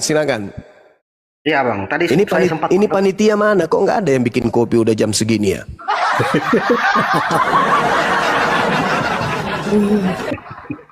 Oke. Tadi saya sempat mendengar Abang mengatakan bahwa yang nanti dikubur terus yang disalib itu kan Mesias palsu, Bang, ya? Kristus palsu. Yes. Iya, itu dugaan Abang kan, tafsir Abang. Nah, sekarang saya coba mengaitkan itu dengan kisahnya penyerupaan Isa oleh orang lain. Jadi Isa Iya. diselamatkan, ada orang lain yang diduga diserupakan seperti Isa kan begitu. Yes. Nah, di situ kan yang menyerupakan orang lain menjadi Isa ini kan Allah, Bang ya. Iya. Artinya bahwa kalau Abang katakan yang disalibkan itu Mesias palsu, artinya Allah yang menyiasati itu kalau kita menghubungkan antara Al-Quran dengan Alkitab. Kan yang membuat orang lain disalibkan itu Allah. Yang menyerupakan Yudas, yang banyak pendapat yang mengatakan Yudas kan. Iya. Jadi kalau orang yang disalibkan itu bukan Yesus asli tetapi orang yang diserupakan oleh Allah, berarti Allah yang sengaja menyesatkan kami kan begitu logikanya. Sehingga di dalam Oke. Al-Quran dikatakan mereka sesungguhnya mereka apa itu berselisih paham soal siapa yang disalibkan itu kan. Iya. Jadi Oke, Mesias mari palsu saya yang buktikan. Abang, Ya, izinkan saya membuktikan apakah Tuhan saya yang menyesatkan atau Anda sendiri yang memilih sesat. Oke. Saya mau tanya kepada saudara, Yesus ini punya dosa enggak? Tidak ada. Sepengetahuan Tidak saya ada. Iya. Ketika dikatakan oleh Yesus di dalam Lukas 24 nomor 44, harus tergenapi tentang aku apa yang tertulis di dalam kitab Taurat. Apakah Anda percaya? percaya. Oke. Yesus orang benar, Yesus tidak memiliki dosa. Di dalam Taurat berdasarkan Yesus harus tergenapi apa yang tertulis tentang aku di dalam kitab Taurat. Di Keluaran 23 nomor 7 perintahnya kemudian, jangan kamu membunuh orang yang tidak bersalah. Yesus punya salah enggak? Itu kan larangan, Bang. Ya, Tapi jangan faktanya membunuh, kan? sekarang, iya, larangannya jangan membunuh, tapi faktanya banyak yang membunuh kan sekarang. Sekarang pertanyaan saya, jangan kau membunuh orang yang tidak bersalah, jangan kau membunuh orang yang benar. Yesus orang benar atau tidak? Ya, orang tidak bersalah dan orang benar, tetapi itu kan larangan. Oke, sekarang pertanyaannya, Fakta lapangan. itu Fakta larangan lapangan. kan? Iya, larangan. Itu larangan kan? Ah. Kalau itu larangan, boleh tidak Yesus dibunuh? Seharusnya tidak boleh, tetapi kan Tidak manusia. boleh. Tapi kan manusia kan faktanya sampai sekarang kan masih banyak yang melarang kan itu. Tidak boleh. Pertanyaan Makanya- saya, kalau itu dilanggar, dosa tidak?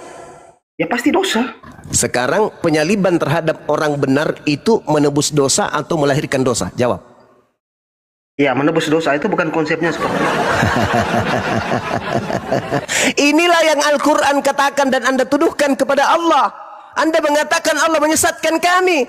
Anda punya otak, Anda manusia, Anda punya akal, Anda punya Bible, ditanya carut marut. Bukan, saya mengatakan yang menyesatkan tadi itu kan berdasarkan narasi Abang. Kan Abang bilang yang disalibkan itu kan Mesias palsu. Yes. Yesus palsu. Sementara di Al-Quran mengatakan orang yang diserupakan itu adalah Allah Yes. yang menyerupakan orang lain menjadi Oke. Yesus. Nah, Ya, sekarang- artinya secara logika kan ya Allah yang menyesatkan itu. Oke, sekarang begini, duluan mana Al-Quran dengan tragedi penyaliban? Tragedi. Ya. Duluan mana tragedi penyaliban dengan Al-Quran? Ya tragedi, Bang. Nah, tragedi duluan. Berarti Al-Quran hanya datang menjelaskan. Mau sebenarnya yang mereka sembah yang dikiranya Yesus itu bukan Yesus, tetapi orang yang diserupakan dengan Yesus. Kenapa demikian? Tanya orang Yahudi. Wahai orang Yahudi, apa alasannya engkau ingin membunuh orang benar? Apa kepentingannya sampai engkau ingin membunuh utusan Tuhan yang suci itu? Kepentingannya apa? Mereka takut bangsanya dirampas oleh orang Yahudi, oleh orang Romawi. Maukah Tuhan pencipta langit dan bumi membiarkan orang yang disucikan, orang yang dikasihi, orang yang menjadi wakilnya, utusannya di tengah-tengah Bani Israel dibunuh oleh pelaku-pelaku maksiat? Apakah Tuhan ridho? Apakah Tuhan mau? Tuhan tidak mau. Salahkah ketika Tuhan kemudian menggantikan hambanya yang suci ketika hendak dibunuh, lalu Tuhan menggantikan orang yang suci ini dengan pengkhianat? Salah enggak menurut saudara? Artinya Tuhan menumbalkan orang lain begitu Bang ya? Saya ulang pertanyaannya, salah tidak ketika Tuhan menggantikan orang benar ini dengan pengkhianat? Salah nggak? Salah sih seharusnya. Kok salah? Coba anda baca Amsal 21 nomor 18. Amsal ini kan tulisan Salomo. Yesus berkata harus digenapi apa yang tertulis tentang aku di dalam kitab Salomo. Amsal 21 nomor 18 di situ berkata apa? Orang fasik dipakai sebagai tebusan bagi orang benar dan pengkhianat dipakai sebagai ganti orang yang jujur. Siapa yang berkhianat kepada Yesus? Ya, Yudas. banyak. Salah tidak ketika Tuhan menggantikan orang benar ini dengan pelaku maksiat? Salah enggak? Kalau pengkhianat Yesus itu banyak Bang. Salah satunya Iya. Yudas. Sekarang pertanyaan saya, salah tidak ketika Tuhan menggantikan Yesus yang orang benar dengan orang fasik? Salah enggak? Kalau menurut saya salah. Kenapa bisa? Ya kalau berpatokan pada pengkhianatnya banyak. Kenapa harus Yudas kan? Karena dia yang makan suap. Ulangan 27 nomor 25, terkutuklah orang yang makan suap. Yang disalib ini terkutuk enggak? Tidak terkutuk. Itu ada dua bang, terkutuk bang, kiri dan kanan bang. Apakah itu terkutuk? Tanya bang. Yesus tidak terkutuk. Oleh karena itulah yang digantung di tiang salib itu bukan Yesus. Justru di situ Yes, bang. Kalau bukan Yesus, kenapa dia dibuat turun sampai sebagai manusia bang? Dan kita juga izin ya. Dan kita membahas juga di Lukas 4 ayat 55. Itu menjelaskan ke siapa nabi-nabi palsu itu ya. Nabi palsu itu Dengar datang dulu, Bang. kepada murid Yesus. Dengar. Abad Kemudian pertama. ia membawa Yesus ke suatu tempat yang tinggi dan dalam sekejap mata. Nah, ia memperlihatkan kepadanya semua kerajaan dunia. Iya. Dia membawanya ke tempat tinggi yang gelap, berarti goa. Kita sebut goa, ya. Tidak Kata ada iblis tempat tinggi kepadanya. gelap. Enggak. Dengar dulu, Bang. Jangan Kau bisa kamu narasi. tambahi dalilnya, saudara. Dengar dulu kamu Jangan. narasi. Jangan, Ya. Jangan kau Saya tambah baca juga, dalilnya, Bang, ya. Jangan Saya kau tambah baca. dalilnya. Kemudian Tidak ia ada membawa kata Yesus gelap kata di suatu situ. tempat yang tinggi. Ya, berarti goa nih. Kok goa Dan tinggi? Gunung ada goa.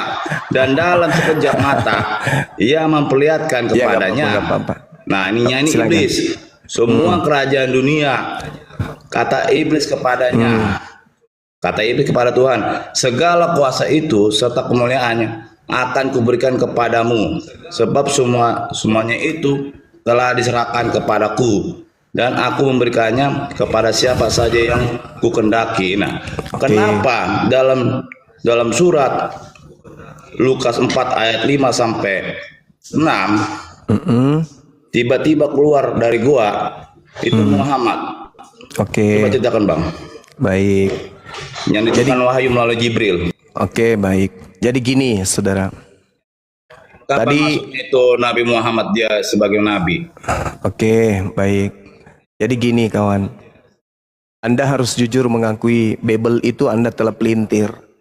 Di dalam Lukas 4 nomor 5, kemudian Coba, iblis. Bang. Sabar dulu, Jelaskan itu, kita. Bang. Bayangan gantian bro, Gantian. Sabar.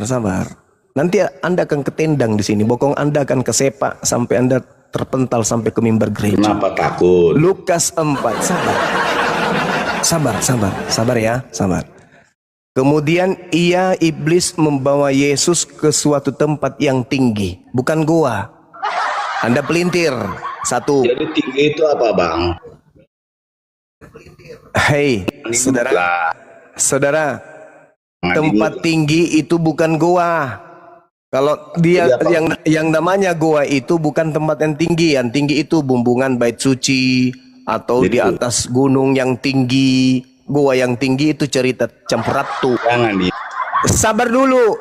tentang Anda tinggal ditekan tombolnya langsung terlempar ke gereja. Kemudian iblis membawa Yesus. kalian. Boleh enggak saya bicara? Atau Anda aja yang mau bicara? Silakan. Saya diam. Silakan. Oke, langsung pakai data Bang ya, Bang Juma ya, baru narasi ya. Biar saya buka dari sini ya. Silakan. Bicaralah. Sampai 6 tahun ke depan, jangan berhenti. Silakan. Kenapa bisa di dalam Lukas 4 tiba-tiba yang keluar dari goa itu Nabi Muhammad yang keluar membawa Jibril? Coba jelaskan datanya Bang, silakan. Lukas 4 nomor 5 ada goa nggak di situ? Kita membicarakan yang tinggi jadi apa Bang? Tinggi itu bisa pohon, bisa gunung. Kemudian ia membawa Yesus ke suatu tempat yang tinggi. Berarti suatu tempatnya itu apa Bang? Yang tinggi apa Bang? Ya. Dan dalam sekejap mata ia memperlihatkan kepadanya. Nah, masuk ke situnya gua. itu tanya nih. Ini menceritakan siapa Nabi Muhammad? Apa ya? Ketika orang masuk ke goa, apakah alam semesta dunia ini bisa kelihatan dalam goa? Ayo. Itu dia bernarasi Bang. Dia menceritakan. Masuk ke goa untuk melihat dia segala akan diberikan bumi. sesuatu mujizat ya. Ya, masuk ke dalam goa gitu, Ya, memperlihatkan tapi gitu ya. dia dia nggak menunjukkan langsung bercerita. Ini iblis bercerita ya. Oke. Nah, dalam goa dan tempat yang tinggi. Coba jelaskan. Kenapa baik. Nabi Muhammad? Ya. Oke, baik ya. Tadi kalau Nabi Muhammad kalian. Oke, baik. Giliran saya nih atau masih mau bicara? Oke, lanjut ya.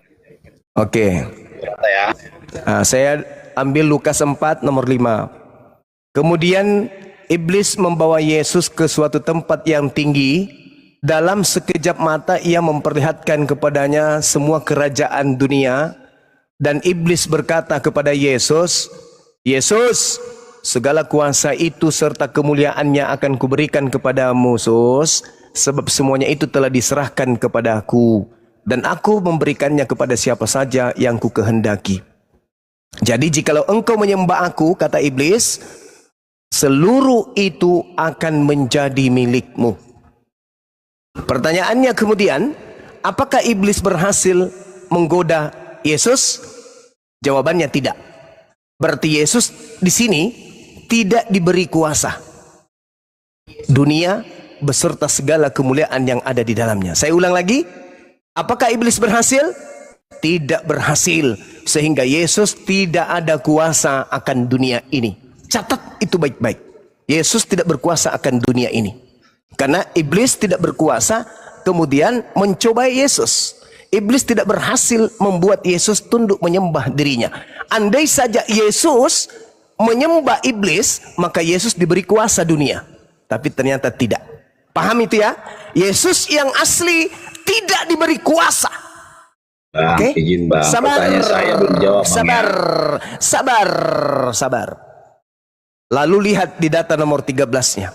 Setelah iblis gagal memberikan kuasa kepada Yesus, iblisnya mundur dari Yesus dan iblisnya kemudian menunggu waktu yang tepat. Apakah tadi iblis berhasil memberi kuasa kepada Yesus? Tidak. Apakah iblis sabar. Apakah iblis kemudian mengatakan bahwasanya dia berhasil mencoba Yesus? Tidak berhasil. Mundur tidak iblis? Mundur. Istirahat tidak dia? Istirahat. Apakah selamanya-lamanya dia tidak akan menggodai lagi? Tidak. Dia menunggu waktu yang tepat. Ingat saudara, Anda mengatakan bahwasanya iblisnya itu masuk ke kubur atau di dalam goa. Sekarang Yesus, pengganti Yesus itu dikubur di mana? Di goa atau bukan? Jawab dulu. Bang, pertanyaan saya belum dibalas, belum dijawab. Ini saya mau jawab. Ini sedikit lagi. Ini sedikit lagi. Nabi Muhammad keluar. Ini sedikit lagi. Pertanyaan saya, apakah yang digantung di salib itu nantinya dikuburkan dalam goa? Jawab. Jawab. Woi. Bang, kau masuk ke room oten aja, biar nggak diminut kau. Apakah di sini kan diminut. Anda mengakui bahwa orang yang digantung setelah diturunkan dari tiang itu dikubur dalam gua? Jawab.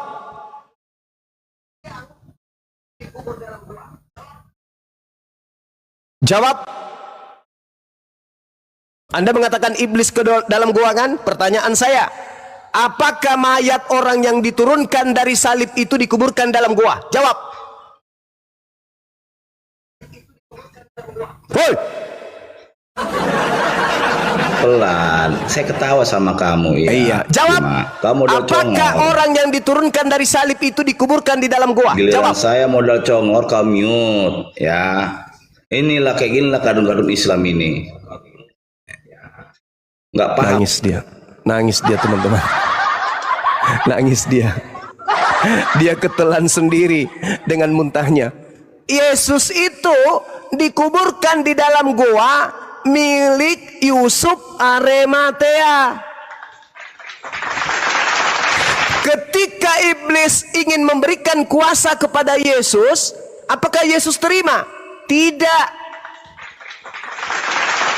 Lalu siapa yang keluar dari goa kubur mengaku kepadanya telah diberi kuasa? Nyak. Yesus yang asli menolak diberi kuasa. Tetapi ada yang keluar dari kubur menerima kuasa itu. Itu bukti bahwa yang turun dari tiang bukan Yesus.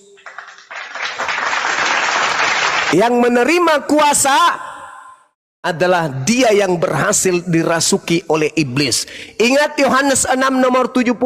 Apa kata Yesus? Bukankah aku yang memilih engkau yang 12, namun satu di antaramu adalah iblis. Kalau ternyata yang disalib ini adalah pengganti Yesus, berarti yang disalib ini adalah iblis. Kalau yang mencobai iblis ini kepadanya telah diberi kuasa dunia, maka yang keluar yang adalah iblis dari kubur itu adalah penguasa dunia. Ada yang salah dari penjelasan saya? Yesus tidak menerima kuasa dunia. Lalu siapa yang menerima kuasa dunia? Hamba iblis. Aku akan memberikan semua itu kepada siapa yang aku kehendaki, dan aku memberikannya kepada siapa saja yang aku kehendaki. Jadi jikalau engkau menyembah aku, seluruhnya itu akan menjadi milikmu. Siapa penguasa dunia? Iblis. Siapa yang keluar dari kubur mengaku kepada aku telah diberi kuasa dunia? Iblis dong. Iya, Itu baik, bukan Bang. Yesus. Baik. Oke, silakan. Tadi ketika iblis berjanji kepada Yesus akan memberikan sesuatu itu, abang percaya perkataan iblis itu? Iya, saya percaya.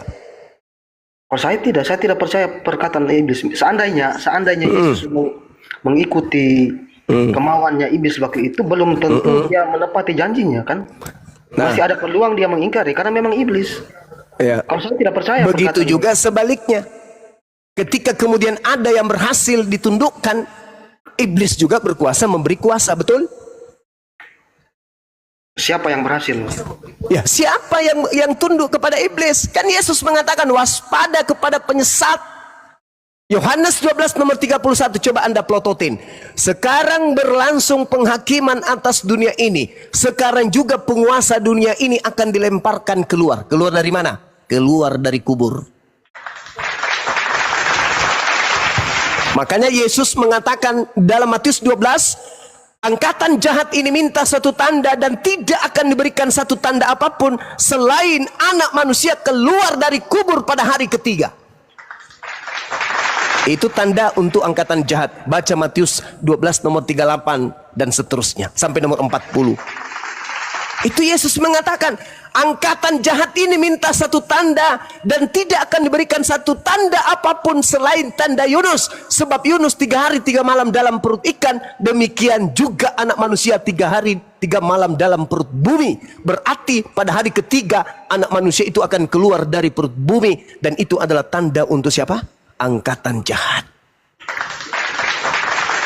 Maka yang keluar dari bumi, apa yang dikatakan? Kepadaku telah diberi kuasa, pergilah ke seluruh dunia, jadikanlah seluruh bangsa menjadi pengikutku. Itu siapa, Rek? Kalau kata perut bumi ini, pemahaman abang seperti apa? Perut bumi itu Kuburan, kubur. kubur yang digali kan? Yes. kalau sepengetahuan saya bahwa Yesus itu di dalam gua yang Mantap sekali, Anda sudah menjawab saudara kita yang tadi.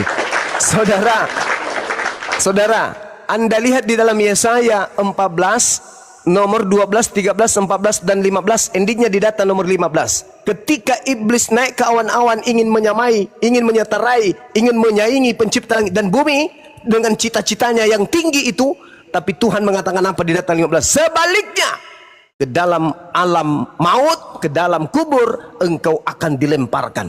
Iblisnya dilemparkan ke alam kubur, dilemparkan ke perut bumi. Yesus berkata, sekarang berlangsung penghakiman atas dunia ini, sekarang juga penguasa dunia ini akan dilemparkan keluar. Dari mana? Dari kubur. Siapa yang keluar dari kubur? Tanda untuk angkatan jahat. Siapa yang percaya makhluk yang keluar dari kubur? Karisten. Tanda-tanda Yesus Kristus penyesat adalah memiliki pengikut banyak, dan mereka kemudian percaya ketika ada yang mengaku ada Yesus di sini, ada Yesus di sana. Sedangkan Yesus berkata, jika ada orang berkata ada Yesus di sini, jangan kau percaya, sebab sama seperti kilat menyambar dari tanda kedatanganku. Matahari tidak bercahaya, matahari menjadi gelap, bulan tidak bercahaya, bintang-bintang berjatuhan, kuasa-kuasa dunia akan berguncang, dan anak manusia akan nampak di langit, dan seluruh manusia akan melihatnya. Kalau itu belum terjadi, 1 orang, 2 orang, 3 orang, 1000 orang, 1 miliar orang mengaku bertemu dengan aku, ente jangan percaya, itu bukan aku. Selesai kita. Oke. Ada lagi? Cek. Iya, Bang Kris, gimana Bang Kris? Ya. Tadi ketika ada ayat yang mengatakan penguasa akan dilempar keluar dari dalam perut bumi itu, kenapa abang menyimpulkan Yesus yang keluar dari kubur? Karena Yesus tidak dibunuh, Cak Ayu.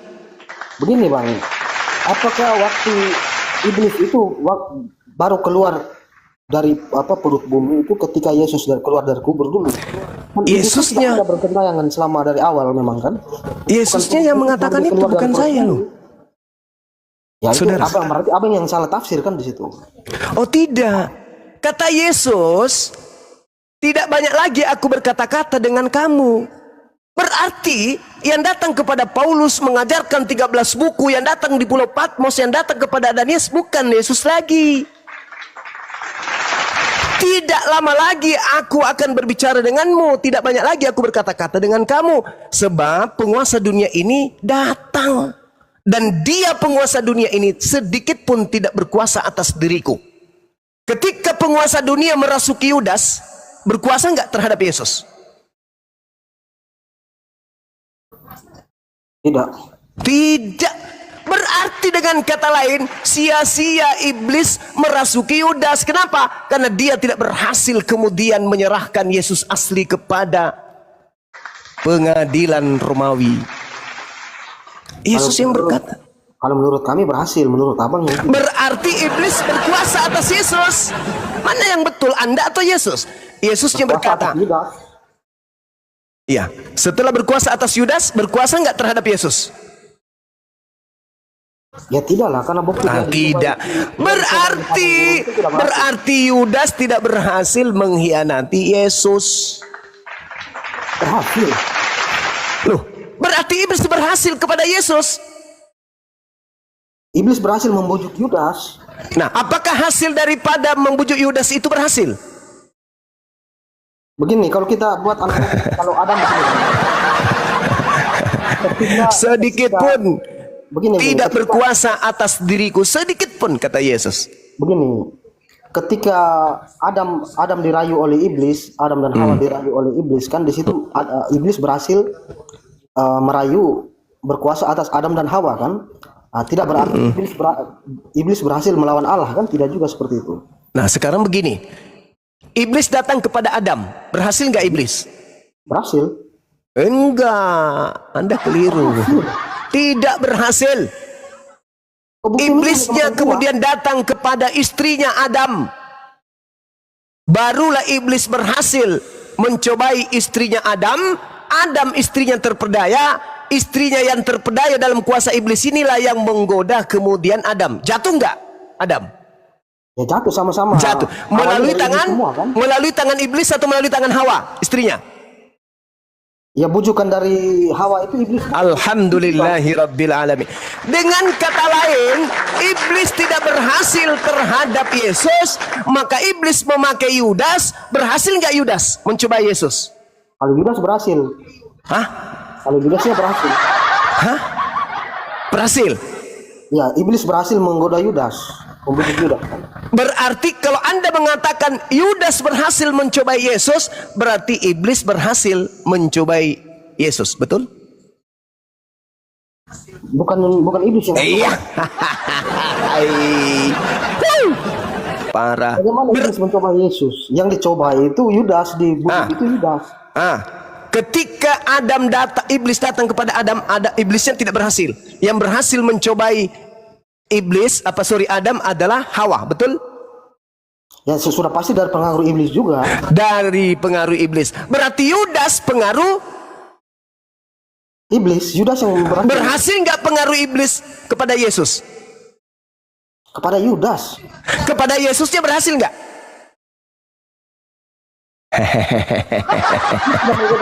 Iblis sudah menggoda Yesus waktu itu kan di proses Iya. Iya, saya paham. Berhasil tidak Yudas berkhianat kepada Yesus? Ya berhasil. Berhasil. Berhasil nggak iblis kemudian mempropagandai Yudas agar kemudian Yesus dibunuh? Berhasil nggak iblis? Berhasil. Berarti Yesus bohong.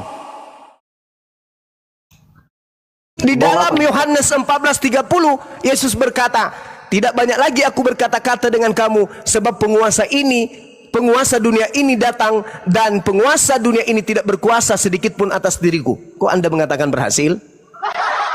Yesus mengatakan tidak sedikit pun. Iya tahu, kawan tahu. Sekarang Yudasnya berhasil nggak menyalibkan Yesus? Ya berhasil kalau menurut kami. Berarti Yesus berhasil dikuasai iblis. Yudas yang dikuasai iblis.